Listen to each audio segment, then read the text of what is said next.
Tom loses a tooth. Mark Twain. Tom always found Monday mornings to be miserable. Monday began another week's slow suffering in school. Tom lay thinking. Presently, he wished that he was sick, then he could stay home from school. He investigated his body with the hope of finding some ailment. He thought that he had found symptoms of stomach trouble. He began to grow hopeful. However, the symptoms soon grew feeble and wholly went away. Tom thought further. Suddenly he discovered something. One of his upper front teeth was loose. He felt lucky. He was about to groan when it occurred to him that if Aunt Polly was to know, she would surely pull it out and that would hurt. Tom thought he would hold the tooth in reserve for the present. He remembered hearing from a doctor that a certain ailment could lay up a patient for 3 days and make him lose a finger. He eagerly drew his sore toe from under the sheet and held it up for inspection. He did not know the necessary symptoms. However, it seemed like a good chance. Tom fell to groaning. But his brother Sid slept on. Tom groaned louder. He fancied that he began to feel pain in the toe. No response came from Sid. Tom then started a succession of groans. However, Sid snored on. Tom became excited. He said, "Sid, Sid," and shook him. This course worked well. Sid yawned, then raising himself on his elbow, stared at Tom. Tom went on groaning. Sid said, "Tom. Say Tom." No response. "Here, Tom. Tom. What's the matter, Tom?" Sid shook him and looked in his face anxiously. Tom moaned out, "Oh, don't, Sid. Don't shake me." "Why, what's the matter, Tom?" "I must call Auntie." "No, never mind. It'll be over by and by, maybe."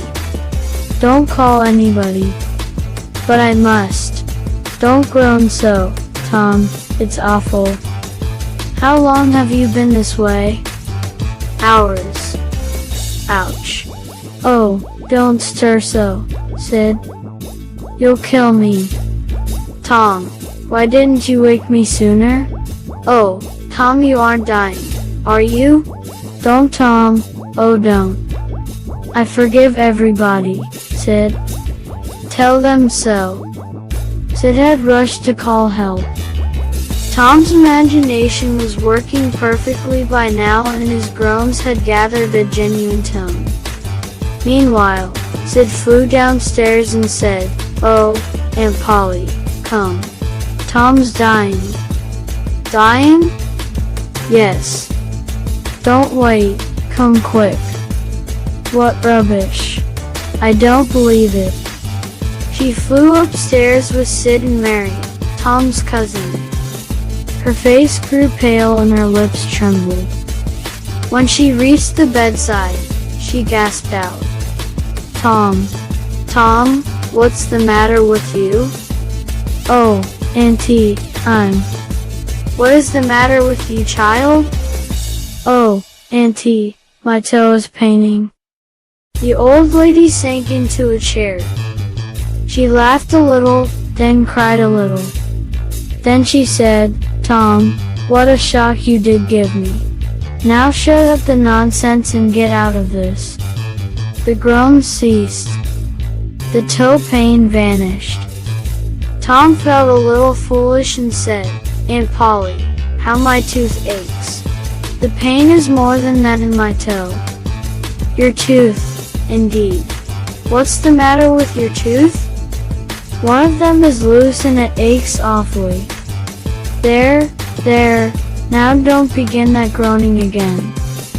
Open your mouth. Your tooth is loose but you're not going to die for that. Mary, get me a silk thread."